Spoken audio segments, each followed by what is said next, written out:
Hello everyone. तो फिर से स्वागत है आप सभी का आपके अपने चैनल न्यूटन 9.8 में। और आज हम लोग इस वीडियो में शुरू करने वाले हैं Newton's law of motion based problems. ठीक है, तो चलिए हम लोग क्वेश्चन नंबर 1 से शुरुआत करते हैं। क्वेश्चन नंबर 1 में पूछा गया है कि find acceleration and normal force between ground and block. तो देखिए हम लोग स्टेप्स जो है वो याद रखते हैं। जो लास्ट वीडियो में आपको बताया गया था स्टेप्स कैसे हम लोग को न्यूटन्स लॉ लगाना है। तो स्टेप्स है कि सबसे पहले जिस बॉडी पे आपको न्यूटन्स लॉ ऑफ मोशन लगाना है उस बॉडी को क्या करना है, आपको आइसोलेट करना है। तो आपको जो न्यूटन्स लॉ लगाना है, अगर आपको एक्सेलेरेशन निकालना है 4 kg, ऑब्वियसली एक ही बॉडी है तो 4 kg मास को, तो उसको मैंने कर दिया आइसोलेट। अब क्या करना है, we have to show the forces acting on the body. याद रखिए मैंने बताया था ऑन द बॉडी का कितना इंपॉर्टेंस है। तो आपको करना है show the forces acting on the body. तो ऑन द बॉडी आप दिखाएगा तो इस पर जो फोर्स एक्ट हो रहा है, एक तो आपका एफ दिखाया गया है, वो एफ आपका हो गया कितना 20 न्यूटन। फिर ऑब्वियस सी बात है कि एक एम जी एक्ट होगा। तो एम जी हम लोग जी का वैल्यू 10 लेते हैं तो 4 × 10 आपका 40 हो जाएगा। ओके, नाउ नेक्स्ट आपका फोर्स है नॉर्मल फोर्स एक्ट होगा। वो होता है pushing in the nature, normal ऊपर की तरफ लेगा, ग्राउंड जो है इसको ऊपर की तरफ पुश कर रहा होगा। तो ये आपका फोर्सेस हो जाएंगे। अब देखिए अब फिर नेक्स्ट स्टेप में क्या बोलता है कि resolve the forces along perpendicular directions. तो देखिए इस केस में हम लोग को रिजॉल्व करने की कोई ज़रूरत नहीं, क्योंकि आप देख रहे हैं कि यहाँ पर जो भी फोर्स हैं, दो फोर्स आप एक्ट करे आपका वाई डायरेक्शन में, मतलब वर्टिकल डायरेक्शन में, और एक जो फोर्स है आपका हॉरिजॉन्टल डायरेक्शन में। तो फोर्सेज को यहाँ पर रिजॉल्व करने की कोई ज़रूरत नहीं है, तो वो स्टेप्स हम लोग अवॉइड करेंगे। अब फिर नेक्स्ट स्टेप में बोला गया क्या है कि फोर्थ स्टेप जो है उसमें बोला गया था कि now applied F net is equal to m a. उसको हम लोग ऐसे ही बोलते हैं कि net force in any direction is equal to mass into acceleration in that direction. इस बात को आप बार बार याद रखिएगा कि in the fourth step we will say that net force in any direction will be equal to mass into acceleration in that direction. तो अब हम लोग अगर एक्स डायरेक्शन की बात करें, ऑब्वियस सी बात है, एक बात तो आपको पता होगा, कुछ बातें आपको एक्सपीरियंस से पता करनी होंगी कि ऑब्वियस सी बात है कि आप जब इसको बॉडी को खींचिएगा, मतलब एफ फोर्स लगेगा, तो ये बॉडी आपको साफ दिख रहा होगा कि एक्स डायरेक्शन में जाएगा। तो एक्सलेशन तो आपका एक्स डायरेक्शन में ही होगा, वो मूव किधर करेगा, एक्स डायरेक्शन में। तो हम लोग अगर एक्स डायरेक्शन में अगर बात करें तो एक्स डायरेक्शन में हम लोग न्यूटन्स लगाएंगे। तो फोर्स जो है आपका एक ही लग रहा है और वो फोर्स है 20 न्यूटन। तो आप बोलेंगे कि f is equal to m into a. ये बोलिए कि 20 न्यूटन जो है इज इक्वल टू मास से आपका फोर्स इंटू ए, यहाँ से जो एक्सलेशन आ जाएगा वो आ जाएगा 5 मीटर्स पर सेकेंड स्क्वायर हो गया। तो इतना आपका हो जाएगा एक्सलरेशन। अब बात करते हैं हम लोग वाई डायरेक्शन की। तो अगर हम लोग बात करेंगे वाई डायरेक्शन में, तो देखिए वाई डायरेक्शन में बॉडी मूव तो कर नहीं रहा है, वाई डायरेक्शन में बॉडी मूव नहीं कर रहा है, क्योंकि आपको पता है, देखिए कुछ चीज़ ऐसा नहीं कि फिजिक्स जो है बिल्कुल केमिस्ट्री जैसा है कि आपको हर चीज़ थ्योरी दिए हुए उसके अकॉर्डिंग चलेगा। आपको फिजिक्स में एक्सपीरियंस आपका काफ़ी ज़्यादा काम आएगा। तो आपका एक्सपीरियंस ये बोलता है कि आप कहीं भी अगर बॉडी को पुल कीजिएगा हॉरिजॉन्टली, तो उस केस में क्या होगा कि बॉडी जो है ग्राउंड के अलोंग ऐसे कुछ मूव करेगा। तो वाई डायरेक्शन में तो मूव करेगा है नहीं, तो वाई डायरेक्शन हम लोग बोलेंगे कि नेट फोर्स जो वाई डायरेक्शन में होगा वो होगा, आप कितना बोलेंगे, ऊपर की तरफ लग रहा है एन, वेक्टर फोर्स एक वेक्टर क्वांटिटी है। तो अगर मैं ऊपर को पॉजिटिव मानूँ तो ऊपर एन लगेगा, एम जी को नीचे निगेटिव मानूँ तो N minus m g net force हो जाएगा, is equal to m a y. तो एम इंटू ए वाई कितना है, 0। वाई में तो कोई मूव कर ही नहीं है, ब्लॉक करेगा ही नहीं कभी। तो यहाँ से नॉर्मल का वैल्यू कितना हो जाएगा, एम जी के बराबर हो जाएगा। एम जी का वैल्यू मतलब 40 न्यूटन। या ये भी हम लोग बोल सकते हैं कि वाई डायरेक्शन में जो है वो बॉडी मूव नहीं कर रहा है, वाई डायरेक्शन में बॉडी मूव नहीं कर रहा है, तो उसके कारण ऊपर का फोर्स और नीचे का फोर्स दोनों क्या हो जाएगा, बैलेंस आउट हो जाएगा। तो ऊपर और नीचे का अगर फोर्स बैलेंस आउट हो जाएगा तो हम लोग बोल सकते हैं कि normal and m g will equalize each other and cancel each other. Actually normal and m g will be equal to each other and they will cancel out, right. चलिए, तो ये आपका हो गया। बिल्कुल हम लोग धीरे धीरे आगे बढ़ेंगे। नेक्स्ट क्वेश्चन है आपका, नेक्स्ट क्वेश्चन दिया है कि फोर्स आप देख सकते हैं कि 25 न्यूटन है। ऑब्वियसली याद रखिए एक बात कि ग्राउंड जो है स्मूथ है, अभी ग्राउंड जो है स्मूथ है, रफ होने पे क्या होगा वो हम लोग आगे देखेंगे। तो आपको बोला कि find acceleration and normal force, इस केस में भी निकालना है आपको। तो चलिए हम लोग सोल्यूशन पे आते हैं। स्टेप क्या बोलता है कि आइसोलेट द बॉडी, बिल्कुल आराम से प्रैक्टिस कर रहे हैं, कोई हड़बड़ी नहीं है हम लोग का भी। तो isolate the body, okay, we isolated it 5 kg, we have 5 kg, right? So the forces acting on the body, so the forces will be, one force is mg जो कि अर्थ लगाएगा, so mg will be equal to 50, हम लोग g का root 10 ले रहे हैं, कौन कैलकुलेशन करने जाए। एक आपका नॉर्मल फोर्स लगेगा, इस बॉडी पे नॉर्मल लगेगा ऊपर की तरफ। तीसरा जो फोर्स हो गया वो आप देख रहे हैं कि F का वैल्यू लगाया गया इस तरह से, F का वैल्यू है 25 न्यूटन। अब आपका क्या है, so the force acting on the body, तो ये आपका FBD अब तैयार है। FBD में हम लोग को इतना ही करना होता था, याद, अगर आपको याद है तो बिल्कुल याद रहना चाहिए आपको।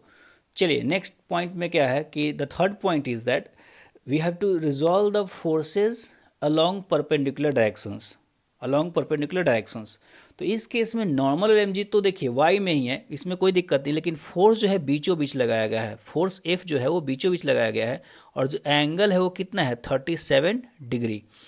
तो हम लोग को इस केस में फोर्स F को रिजॉल्व करना होगा, और इसको हम लोग को रिजॉल्व करना है तो हम लोग ऐसा बोल सकते हैं कि we can resolve it into x and y component. जो x कंपोनेंट हो जाएगा उसको हम लोग सपोज कीजिए fx नाम देते हैं, और वो आपको पता है वो होगा 25, ये जो कितना था 25 cos 37, cos 37 का वैल्यू आपको याद होगा कि 4/5 होता है, तो आप मल्टीप्लाई की तो 20 आ जाएगा 4/5। और जो y डायरेक्शन का फोर्स हो जाएगा Fy, so the value of Fy will be equal to how much, it will be 25 sin 37 which will be equal to 15, ठीक है। चलिए अब फोर्सेज आपका रिजॉल्व हो चुका है, अब हम लोग लगाएंगे न्यूटन्स लॉ ऑफ मोशन। तो एक्स डायरेक्शन अगर हम लोग न्यूटन्स लॉ ऑफ मोशन लगाएंगे तो फोर्स जो है एक्स डायरेक्शन में एक ही है, और आप बोलेंगे क्या कि एफ एक्स जो हो जाएगा वो एम इंटू ए हो जाएगा। यहाँ आपका 20 न्यूटन फोर्स एक्स डायरेक्शन में लग रहा है, आप देख सकते हैं 20 इज इक्वल टू मास कितना है 5, ए जो है यहाँ से एक्स में जो मूव करेगा ए का जो वैल्यू आ जाएगा वो आ जाएगा 4 मीटर पर सेकेंड स्क्वायर। तो एक्सलेशन इतना हो गया, okay. Now will go for the y direction. अगर हम लोग वाई डायरेक्शन की बात करें, इन वाई डायरेक्शन हम लोग क्या बोलेंगे, जो फोर्सेज लग रहे हैं वो नॉर्मल लग रहा है प्लस एफ वाई दोनों ऊपर की तरफ ही लग रहा है, minus m g is equal to m a y, body अभी मूव नहीं करेगा। तो नॉर्मल जो हो गया वो कितना हम लोग को निकालना है, sorry, plus 15 minus m g is 50, this will be equal to 0, और यहाँ से आपको मिल जाएगा कितना, तो नॉर्मल का वैल्यू आप बोलिएगा, normal will be equal to 50 minus 15 which is like 35 newton. तो आपका नॉर्मल का वैल्यू हो जाएगा 35 न्यूटन। या आप ऐसे सोच सकते हैं इसको कि आपने पहले नॉर्मल हुआ कितना करता था, आप ऐसे सोचिए कि पहले अगर हम लोग नॉर्मल सोचें तो पहले जो नॉर्मल हुआ करता था वो एम जी के बराबर हुआ करता था, एम जी क्या हुआ करता था बराबर, जो कि 50 लास्ट केस में। अगर आप एक और फोर्स आप ऊपर लगा दीजिएगा तो जो अर्थ से जो थोड़ा सा लोड ऊपर उठ जाएगा, मतलब अर्थ पे उतना लोड नहीं पड़ेगा, और कितना आप सपोर्ट कर रहे हैं 15 न्यूटन। तो 15 न्यूटन का अगर सपोर्ट दे रहे हैं, ऊपर की तरफ खींचना चाह रहे हैं, तो धरती से जो अर्थ पे है, अर्थ पे से लोड इसका थोड़ा सा हट जाएगा, और कितना से हटेगा, वो हो जाएगा 50 माइनस 15, 15 न्यूटन से लोड कम हो जाएगा अर्थ पे, क्योंकि अब ऊपर की तरफ थोड़ा सा पुल कर रहे हैं। जो फोर्स आपका बीचों बीच लगाया गया है वो दोनों डायरेक्शन में फोर्स, मतलब एक्स में भी मूव कराएगा और साथ ही साथ ऊपर की तरफ ही खींच रहे हैं हम लोग। आप इसको इमेजिन ऐसे कर सकते हैं, okay. Okay, now let's move to the next point, हम लोग इसको हटा देते हैं। The next question is we have, हाँ, आपका दो ब्लॉक्स दिए गए हैं 2 kg एंड 3 kg। आप देख सकते हैं कि फोर्स जो है 40 न्यूटन लगाया गया है, स्मूथ ग्राउंड है, ऑब्वियस सी बात है, टेंशन दोनों के बीच का टी है। आपको क्या है कि draw the F B D of blocks, blocks का एफ बी ड्रॉ करना है, फिर आपका एक्सलेशन ऑफ ब्लॉक्स निकालना है, टेंशन द स्ट्रिंग निकालना है। तो आप इसको पॉज कर आप सॉल्व कर सकते हैं, ट्राई कीजिए, और तब तक मैं बनाना शुरू करता हूँ इसको। तो सबसे फर्स्ट पार्ट में है आपका draw the F B D. तो बॉडी को आइसोलेट कीजिए, तो 2 kg को हम लोग आइसोलेट करेंगे तो ये हो गया आपका 2 kg। फोर्सेज जो लेंगे हम लोग को प्रैक्टिस यहाँ पर, नॉर्मल ऊपर की तरफ लगता है, mg जो है mg नीचे की तरफ वो 20 लेगा, एक आपका यहाँ फोर्स टेंशन लेगा, ठीक है। Tension acts always along the body, along the string and away from the body. Now about 3 kg block, जो नॉर्मल है वो ऊपर लगेगा, mg जो है, mg मास 3 kg है तो 13 टन हो जाएगा। एक आप फोर्स जो लगा रहे हैं वो 14 टन का लगा रहे हैं, और 3 kg को जो टेंशन है along the string and away from the body, तो 3 kg को along the string and away from 3 kg, मतलब वो बैकवर्ड होगा। 2 kg के लिए अवे फॉरवर्ड होगा, लेकिन 3 kg अवे क्या होगा, बैकवर्ड होगा। आप देख सकते हो वहाँ पर। यह भी सोच सकते हैं कि जो स्ट्रिंग है वो 2 kg को आगे की तरफ खींचेगा, लेकिन 3 kg क्या करेगा, पीछे की तरफ पुल आउट करेगा, उसको आगे जाने नहीं देगा। आप इमेजिन करना होगा जो मैं बात बोल रहा हूँ, कि आप इमेजिन कीजिए कि 2 ब्लॉक्स कनेक्टेड हैं, आप अगले वाले ब्लॉक को खींच रहे हैं, तो अगले वाले को खींचेगा तो पिछला वाला ब्लॉक को स्ट्रिंग आगे तरफ खींचेगा, लेकिन आपका जो अगला वाला ब्लॉक है उसको स्ट्रिंग होल्ड करना चाहेगा, उसको आगे नहीं जाने देना चाहेगा। तो यहाँ पर टेंशन टी हो जाएगा, दोनों टेंशन एक ही होंगे, क्योंकि एक स्ट्रिंग में टेंशन क्या होता है, एक होता है। ठीक है, चलिए, तो फर्स्ट हो गया। अब acceleration of blocks and tension the string निकालना है। तो अब हम लोग दोनों पे न्यूटन्स लगाएंगे। ऑब्वियस सी बात है कि दोनों का एक्सलेशन जो है वो एक ही होगा, दोनों का एक्सलेशन क्या होगा, एक ही होगा आपका। तो इसका अगर मैं अगर एक्सलेशन ए बोल रहा हूँ, तो ये भी कितने से एक्सलेशन जाएगा, वो ये भी ए एक्सलेशन से ही जाएगा। ओके, क्योंकि दोनों स्ट्रिंग से कनेक्टेड हैं। तो अगर मैं इस पे अगर न्यूटन्स लगाऊं, ऑब्वियस सी बात है कि हम लोग एक्स डायरेक्शन लगाने वाले हैं हॉरिजॉन्टल डायरेक्शन में, क्योंकि नॉर्मल पूछा गया है नहीं। तो आप बोलेंगे कि यहाँ पर टी का वैल्यू 2a आ जाएगा, tension is equal to mass into acceleration, this is equation 1। And this case you can say that block आगे जा रहा है, तो पॉजिटिव डायरेक्शन में एक्स फोर्स कितना हो जाएगा, 40 आगे हो जाएगा। Net force in forward direction 40 minus T, क्योंकि टी पीछे की तरफ लग रहा है। तो मैं बोलूँगा क्या कि सेकेंड ब्लॉक के लिए 40 आगे तो खींच रहा है, लेकिन टी उसको क्या कर रहा है, पीछे होल्ड करना चाहे है। तो 40 minus t is equal to 3 into a. और एक और बात इसको हम लोग बोलते हैं कि net force in any direction is equal to mass into acceleration in that direction. It means net force in forward direction, what is the net force in forward direction, it's 40 minus T. so net force in forward direction is equal to mass into acceleration in forward direction. We can pronounce it like this, right? Okay, so अब हम लोग का क्या हो चुका है, दो equation हो चुके हैं। अब हम लोग को टेंशन एक्सेलेरेशन निकालना है। तो देखिए, एक मैथमेटिक्स का रूल होता है, मैं आपको बता दूं कि जितना अननोन से उतना आपको इक्वेशन चाहिए होता है। तो अननोन्स कितने हैं, एक्सेलेरेशन और टेंशन, तो दो इक्वेशन चाहिए दो अननोन को सॉल्व करने के लिए। तो ये रूल आप हमेशा याद रखिएगा कि number of unknown should be equal to number of equations to find the value of unknowns, right. चलिए, हम लोग सॉल्व करना बिल्कुल आसान है कि आप 1 + 2 कर दीजिए। तो 1 + 2 कीजिएगा तो आपका क्या हो जाएगा कि टेंशन आपका कैंसिल होने वाला है, टेंशन यहाँ से कैंसिल हो जाएगा, और आपका जो वैल्यू आ जाएगा वो हम लोग बोलेंगे कि 40 should be equal to 2 + 3a। It means the value of a will be equal to how much, it's 8 meter per second square. Acceleration निकल गया, एंड हम लोग बोल सकते हैं कि from equation 1 the tension will be equal to 2 × 8 which will be equal to 16 newton. तो ये हम लोग इस तरह से इसको सॉल्व कर सकते हैं। चलिए, अब एक और मैं आपको बात बता दूं कि इस क्वेश्चन को हम लोग एक और तरीके से सॉल्व कर सकते हैं। This was method 1 and this is method 2। देखिए न्यूटन्स लॉ कैसे हम लोग समझते हैं फंडामेंटल तरीके से।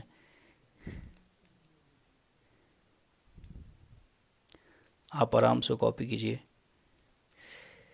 चलिए, ये आपका फोर्स हो गया 40 न्यूटन, ये आपका 3 kg हो गया, ये 2 kg हो गया। देखिए, एक तरीके से अगर मैं देखूं कि अगर दोनों का एक्सेलेरेशन एक ही है, ए एक्सेलेरेशन है, तो रूल ये बोलता है, एक रूल आता है कि अगर आपका बॉडीज़ का एक्सेलेरेशन एक हो किसी भी सिस्टम में, तो उसको आप एक मास मान सकते हैं, उसको कंबाइनली क्या मान सकते हैं, एक मास मान सकते हैं। तो उसको अगर मैं फॉलो करूँ तो ये बोलूँगा कि दोनों तो एक ही एक्सेलेरेशन से मूव कर रहा है। और जो टेंशन है एक तरीका, मैं आपको एक बार बता दूं कि मैंने एग्जांपल दिया था कि बस के अंदर से पुश करने का, ठीक है। तो बस के अंदर से पुश करने में जो है उस सिस्टम का मतलब, बस को आप पुश, अंदर से अगर आप बस को पुश कीजिएगा तो बस को आप पुश एक्चुअली नहीं कर पाएंगे, उसके लिए बाहर जाना पड़ेगा। क्यों, क्योंकि आपका इंटरनल फोर्स था, आप जो अंदर से लगाएंगे क्या होगा, इंटरनल फोर्स था, इंटरनल फोर्स के कारण सिस्टम मूव नहीं करता है। तो यहाँ पर टेंशन कुछ उसी तरह से काम करा है कि टेंशन एक तरीके से क्या हो गया है, इंटरनल फोर्स हो गया है। टेंशन क्या हो चुका है यहाँ पर tension will act as internal force. और हम लोग क्या बोलते हैं कि इंटरनल फोर्स जो है सिस्टम का एक्सेलरेशन चेंज नहीं कर सकता। सिस्टम करने का मतलब 3 और 2 kg को हम लोग एक मान रहे हैं, 3 और 2 क्या मान रहे हैं, एक मान रहे हैं, कंबाइंड मास मान रहे हैं। तो इसका एक्सेलेरेशन वो अफेक्ट नहीं करेगा। वो करेगा क्या कि टेंशन बोलेगा कि इससे कुछ फोर्स लेकर इसको दे देगा उतना ही फोर्स। मतलब ये एक तरीके से सिस्टम का मतलब एक फैमिली हो गया, ऐसा समझिए आप। फैमिली में क्या हो रहा है कि एक से पैसे लेकर दूसरे को दे दिया जा रहा है, तो एक तरीके से ना ही तो कुछ लॉस हो रहा है ना ही तो कुछ प्रॉफिट हो रहा है। तो यहाँ पर वही बात हो रही है कि टेंशन क्या करेगा कि 3 kg के पास जो फोर्स आप 40 न्यूटन लगाएं, 40 न्यूटन का कुछ पार्ट यहाँ से ले लेगा, 3 kg से खुद से ले लेगा टेंशन, और उसको किसको दे देगा, 2 kg को दे देगा उतना ही, क्योंकि टेंशन एक ही वैल्यू है, जितना ये पीछे लग रहा है उतना ही क्या लग रहा है आगे। तो 3 kg ने लूज किया और 2 kg ने उतना ही फोर्स क्या कर लिया, गेन कर लिया। होप मेरी बात आपको समझ में आ रही होगी। तो मैं ये बोलूँगा कि tension will act as internal force. तो हम लोग टेंशन को अवॉइड कर सकते हैं और दोनों को एक सिस्टम मान लेते हैं। दोनों क्या मानते हैं, एक सिस्टम मान लेते हैं। तो एक सिस्टम मानने पे ऐसा बोल सकते हैं कि नेट फोर्स जो इस पे लग रहा है, जो हम लोगों ने बाहर से कंट्रीब्यूट किया है, और वही एक्सलेशन के लिए रिस्पॉन्सिबल होगा। जो फोर्स हम लोगों ने बाहर से लगाया है वही एक्सलेशन के लिए क्या होगा, रिस्पॉन्सिबल होगा। तो हम लोग ये बोल सकते हैं कि जो नेट फोर्स है f is equal to m net into a. ऐसा ही लोग बोल सकते हैं कि net force equal to net mass into acceleration. तो नेट फोर्स आपने कितना लगाया, आपने तो बाहर से एग्जैक्टली कितना दिया है, 14 टन दिया है, इज इक्वल टू मास कितना हो गया आपका 2 + 3 हो गया, और एक्सेलरेशन यहाँ से आपका जो एक्सेलरेशन का वैल्यू आ जाएगा वो आपका कितना आ जाएगा, 8 मीटर्स पर सेकेंड स्क्वायर। तो हम लोग इसको ऐसे डील कर सकते हैं, हम लोग इसको क्या कर सकते हैं, ऐसे डील कर सकते हैं कि टेंशन इसको एक तरीके से वो उधार ले रहा है टेंशन की, 3 kg से फोर्स लेकर और 2 kg को दे दिया। तो सिस्टम का मतलब फैमिली का कोई नेट फोर्स लॉस हुआ नहीं, ना ही तो इस टेंशन ने नेट फोर्स कंट्रीब्यूट किया, ना ही तो नेट फोर्स में, और ना ही तो उसको मूव आउट किया, उसको ना ही तो लेकर बाहर निकला। सिस्टम के अंदर ही टेंशन का फोर्स रहेगा। ठीक है, आइए उस चीज़ को हम लोग थोड़ा अच्छे से यहाँ समझते हैं। क्वेश्चन क्या है कि 4 kg 2 kg आपको ब्लॉक्स दिए गए हैं, 40 न्यूटन आपका 50 न्यूटन का फोर्स लगा है, फाइंड एक्सेलरेशन ऑफ ब्लॉक्स।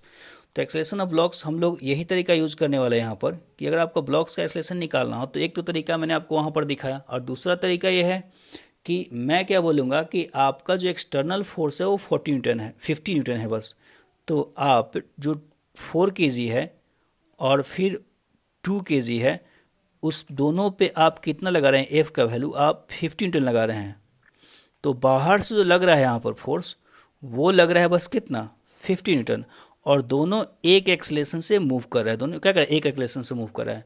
तो अगर एक एक्सलेशन से मूव कर रहा है तो हम लोग बोल सकते हैं कि F net is equal to m net into ए।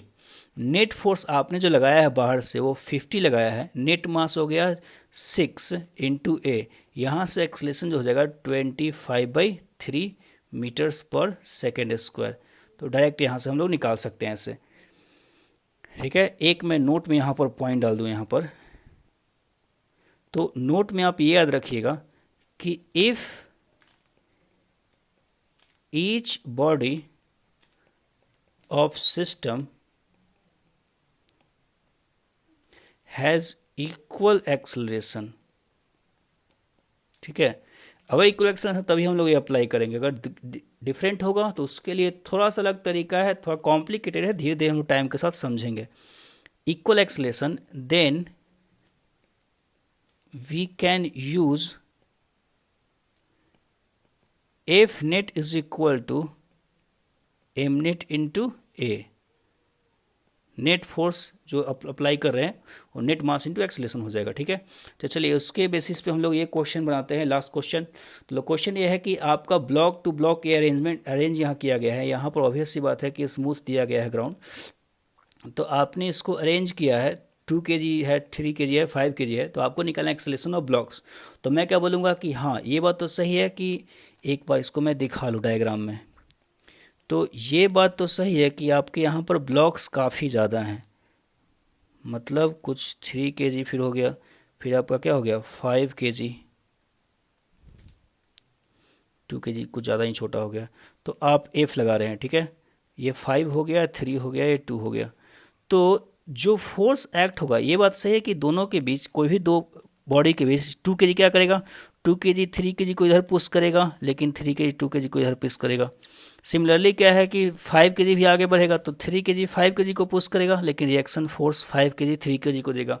तो ये सारे फोर्सेस इक्वल होंगे। यहाँ पर अगर मैं नाम दूँ, यहाँ पर कॉन्टैक्ट फोर्स को R से जनरेट, तो यहाँ R1 नाम दिया तो दोनों R1 इक्वल होगा। और यहाँ पर अगर R2 नाम दूँ तो यहाँ पर R2 आप देख रहे हैं कि दोनों ये R2 और ये R2 दोनों इक्वल होंगे। तो 2 और 3 के बीच में जो कॉन्टैक्ट फोर्स है वो उसको मैं R1 नाम दे रहा हूँ, और 3 और 5 के बीच में जो कॉन्टैक्ट फोर्स है उसको क्या नाम दे रहा हूँ, R2 नाम दे रहा हूँ। समझिए मेरी बात को। तो और भी फोर्सेस बहुत सारे लगेंगे, लेकिन हम लोग को बस कंसंट्रेट करना है जो काम आने वाला है हम लोग का। हॉरिजॉन्टल डायरेक्शन में फोर्सेस को देख रहा हूँ। फोर्सेस किस डायरेक्शन में देख रहा हूँ, मैं बस हॉरिजॉन्टल डायरेक्शन में देख रहा हूँ। तो अगर मैं हॉरिजॉन्टल डायरेक्शन में देख रहा हूँ तो मैं ये बोलूँगा कि जो नेट फोर्स हो जाएगा, हम लोग एक्सलेशन तो एक है तो हम लोग बोलेंगे कि F net is equal to m net into A.